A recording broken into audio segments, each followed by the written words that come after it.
Here are 5 things I regret not doing early enough in my Siege career. I think this is a good video, especially if you're a new player or returning. I've been playing this game for 7 years. It's a long time, and I regret not doing these things earlier. I think this will help you guys a lot because it helped me get to where I am today. So the first thing I want to talk about, a lot of you guys probably could disagree with me on this, but drop your toxic friends. I'm gonna try my best to speak from a personal experience, so bear with me on this. I started playing Siege around Xbox, and I only play with maybe around my friend group. A lot of you guys, about 90% of you guys only play with your friend group, which is not a bad thing because you vibe well with them, you play with them after school, good chemistry, and chemistry is super important.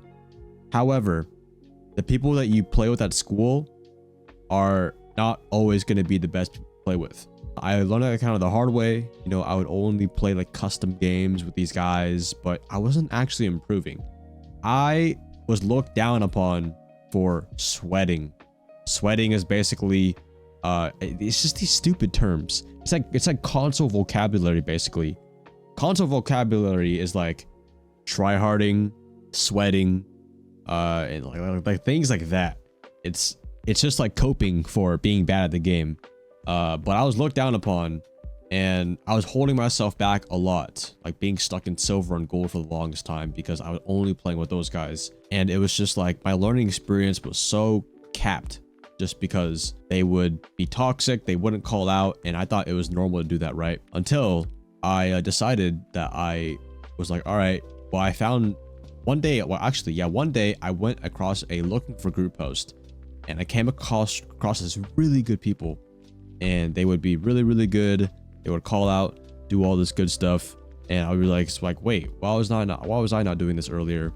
And then, yeah, basically, you know, I just told my school friends, all right, you know, I'm gonna go play with these guys. They want to play ranked more, so I started doing that more. And I guarantee, if you guys do that more, you know, just because you're friends with this guy at school doesn't mean you have to always play with them. So, drop your toxic friends. You want to get better at the game, that's just how it is. Skill level, you know, they can't compensate for how good they are at the game, aiming, callouts. So if you really want to get good at the game, then you have to be playing with good players, obviously. Because I would say there's a lot of people who are in silver that have like better attitudes, and they call out better, and they even play almost better than most plats in this game, because just because they know the fundamentals a lot better. So find more people like that. If you solo queue a lot, can't find people, that's BS. Anyone could find anyone. If you just have to go and look for them. The second thing I regret is overcalling.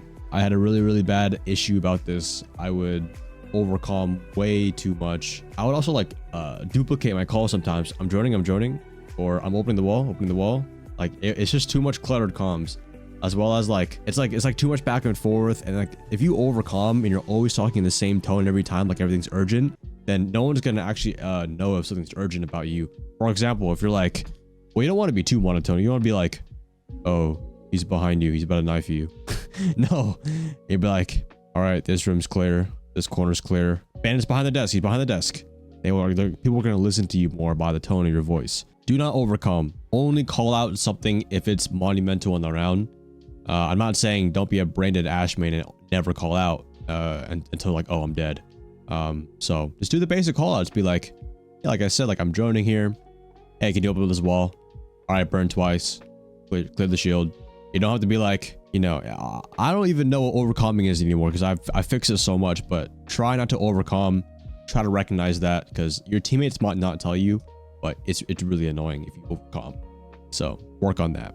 This is actually a really big one that I regret. My third point is only playing support operators. However, I learned a lot, and it kind of got me where I am today. I played, if you look, I don't know if it's still right, but if you go to my R6 tab or something like that, my most played operator is Thermite, and most played defender is Maestro. I would only be sitting inside. I would be playing Echo, ACOG, behind the shield. Those were the good old days. I do miss that a lot.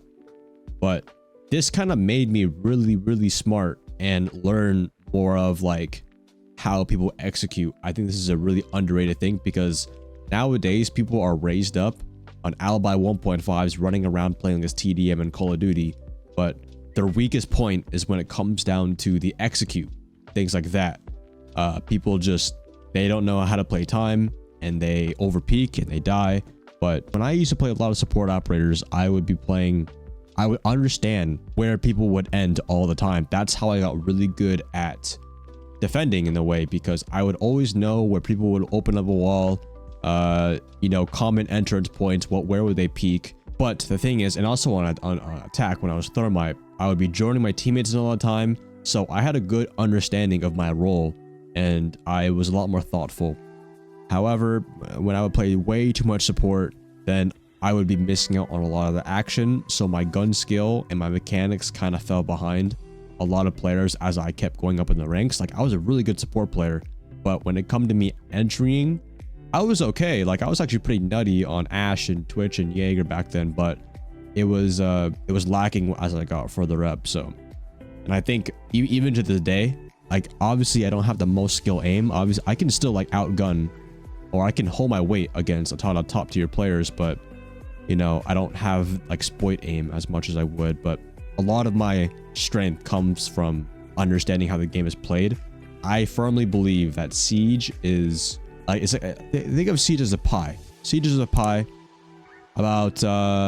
Siege is about 40% aim, maybe like 20% mechanics, another 20% game sense, and the 10% mental.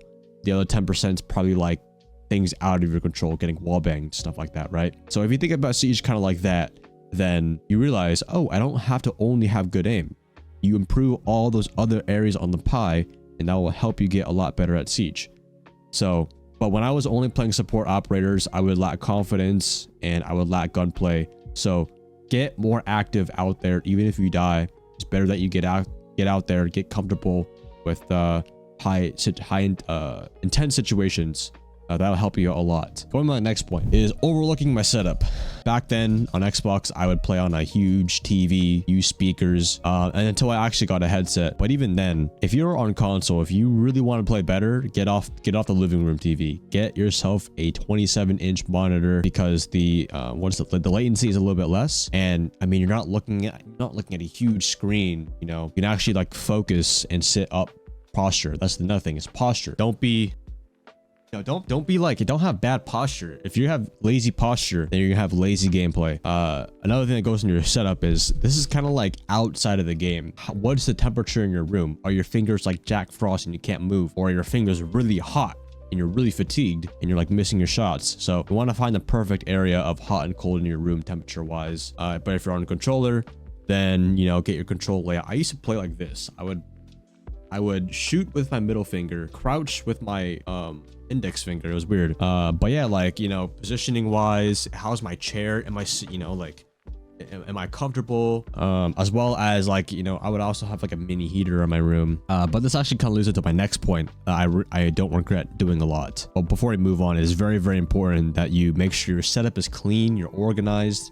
When your environment is organized, you're gonna play and feel a lot more cleaner. You don't have to worry about, I don't know, hitting your cup when you're moving your mouse pad around. But this is my last point, and I use this to this day, and you guys know I use it too. It's playing music between rounds. Now, this is not for everybody, but this is something I wish I did earlier, because when I started doing this, I actually started playing a lot better because I wasn't so in my head tilting every round. I don't recommend playing with music on all the time, because you need to be able to hear the crouch walking Ashman coming up to your staircase in the middle of the round. Music is kind of like a mental reset every round. You know, if I got freaking Logic rapping in my ear between rounds, you know, I'm jamming out. I'm having a good time. I'm not so focused in the game. But I started doing this, I think, I don't even know when. I just started doing it one time. I think you know what really made, like, it was satisfying to like press the play button on my laptop, because I had it connected to my headset and my controller.